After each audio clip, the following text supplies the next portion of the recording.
Sir, ये हमने 26 मौतों का बदला लेने के लिए ऑपरेशन सिंदूर लॉन्च किया, उसके बाद 20 से ज्यादा और सिविलियन मारे गए, वो भी एड ऑन करेंगे ना सर इस पूरे बदले में? 8 जवान मारे गए ऑपरेशन सिंदूर में, रिहायशी इलाकों में पाकिस्तान ने अटैक किया, ये एड ऑन होगा इस पूरे बदले में कैलकुलेशन में? जी बिल्कुल होगा। और इसीलिए देखिए मैं कह रहा हूं कि ऑपरेशन सिंदूर, जैसा कि कर्नल दहिया ने, ब्रिगेडियर दहिया ने बताया, ऑपरेशन सिंदूर खत्म नहीं हुआ है। एक चीज।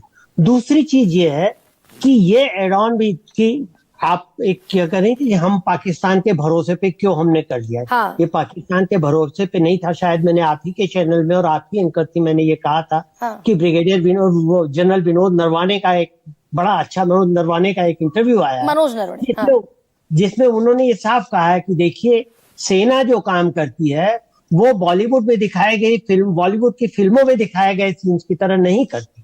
सेना अपने ढंग से काम करती है। और यहाँ देखिए सेना ने अपने ढंग से काम किया।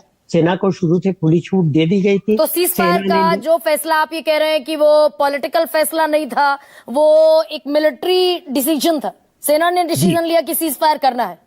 जी बिल्कुल, क्योंकि देखिए अगर न कर, देखिए सबसे बड़ी चीज ये है, और उन्होंने कहा भी जनरल नरवाने ने कि एक अच्छा ड्राइवर वो नहीं होता जो गाड़ी कैसे चलाना है ये जानता है, वो होता है जो जानता है गाड़ी को कहाँ पर रोकना है, कहाँ पे स्टॉप करना, कहाँ पे ब्रेक लगानी, कहाँ पे फिर से एक्सीलरेटर दबाना है, वो होता है। आप देखिए, आप खुद ही कह रही हैं कि 26 हमारे वहां मारे गए थे, 20 से ज्यादा यहाँ मारे गए।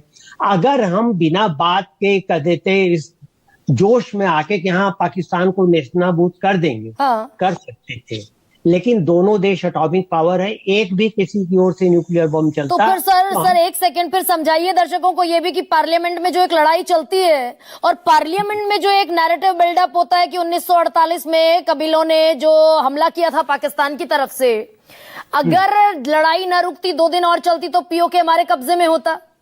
फिर ये पॉलिटिकल नैरेटिव बिल्कुल अलग हो गया ना, जो जिसका जनता पर इम्पैक्ट होता। भाई 2 दिन लड़ाई और चलती, पीओके आ जाता।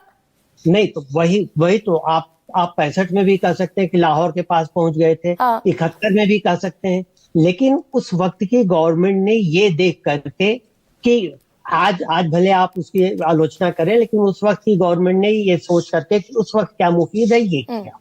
आज की गवर्नमेंट ये सोच करके कि क्या मुफीद है वो कर रही है आज की सेना। ये चीज 5 साल बाद पता लगेगी कि कितनी सही थी कितनी गलत थी। सर लेकिन ब्रिगेडियर दहिया कह रहे हैं कि पीओके कोई शांति वार्ता के साथ और टेबल पे बैठकर तो मिलेगा नहीं। बिल्कुल नहीं। युद्ध मैंडेटरी है, war is mandatory to get PoK. नहीं मैंडेटरी नहीं। देखिए इसका एक उपाय अभी यह है कि आप पाकिस्तान में जो इतना असंतोष और विद्रोह हो रहा है, पीओके में भी हो रहा है, बलूचिस्तान में तो हो ही रहा है, केपीके में हो रहा है, सिंध भी खुश नहीं है। अगर आप पाकिस्तान को इतना कमजोर कर देंगे इंटरनली, आप देखिए, आप बॉर्डर पर सेना बनाए रखिए, अपनी प्रिपेयर्डनेस जारी रखिए। उससे क्या होगा कि पाकिस्तान की सेना का सारा फोकस इधर होगा और बलूचिस्तान में लोगों को अपना आजादी आंदोलन चलाने में सहायता हो जाए। एक बार पाकिस्तान अगर टूटा तो पाकिस्तान की मिलिट्री कमजोर हो जाए, और पाकिस्तान में मिलिट्री है जो सब कुछ है, क्योंकि भारत एक देश है जिसके पास मिलिट्री है, लेकिन पाकिस्तान एक मिलिट्री है जिसके पास एक देश है। तो और मिलिट्री ही आतंकवाद को जन्म देती है, उसको पालती है। तो हमको कई और तरीके भी हैं, जैसे सिंधु जल वगैरह की भी बात है। हाँ हमारे पास भी उतने साधन नहीं है, लेकिन हम चूंकि डाटा नहीं शेयर करते अब इसको स्थगित करने के बाद, तो अभी भी हम पानी रोक सकते हैं और कभी भी छोड़ सकते हैं। अच्छा ये डिकोड कीजिए ना सर, वो डिप्लोमेटिक चैनल से जो फैसले लिए गए, लेकिन लड़ाई अभी अधूरी है, ये अचल मल्होत्रा भी कह रहे हैं, ये ब्रिगेडियर जगदीप दहिया भी कह रहे हैं। प्रधानमंत्री मोदी ने जो आज बयान दिया, मोदी का दिमाग ठंडा है, ठंडा रहता है, लेकिन मोदी का लहू गर्म है, और अब तो मोदी की नसों में लहू नहीं गर्म सिंदूर बह रहा है।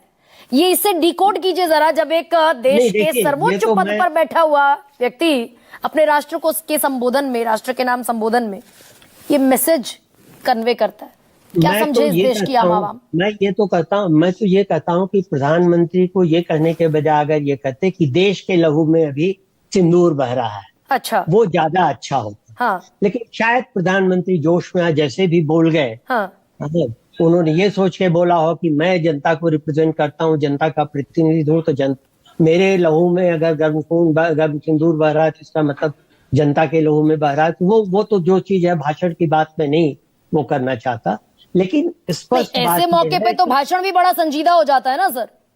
हाँ, लेकिन देखिए चाहे जो भी हो, जो भी जिस पार्टी के भी लीडर हो, सब कहीं न कहीं चूक जाते हैं, कहीं न कहीं भाषण में गड़बड़ी कर जाते हैं, कहीं न कहीं। ठीक है सर, यानी कि ये पॉलिटिकल नैरेटिव जनता के लिए भी, दरअसल जनता की समझ के लिए भी ये बड़ा जरूरी है जो अभी कह रहे हैं जेके त्रिपाठी जी, कि पॉलिटिकल नैरेटिव बिल्कुल अलग है और जो हमारे डिप्लोमेटिक चैनल्स है वो बिल्कुल अलग है। निशांत